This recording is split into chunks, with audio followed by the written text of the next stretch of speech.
no yo nho, nhu, nho, nho, nho, cho, po, pho, cho, yo, so, rò, trò, vo, trò, po, co, trò,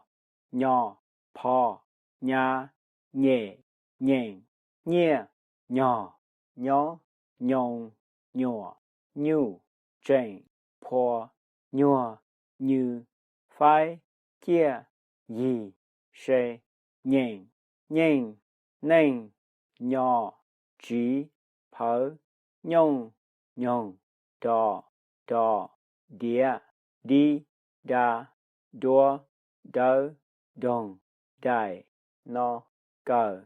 chi, nhua, nhá,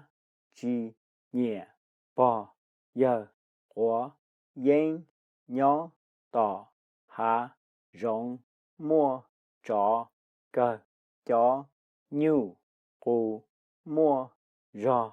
đùa, chó, nhu, nhẹ, co, nhỏ, tao, hậu, nữ, no,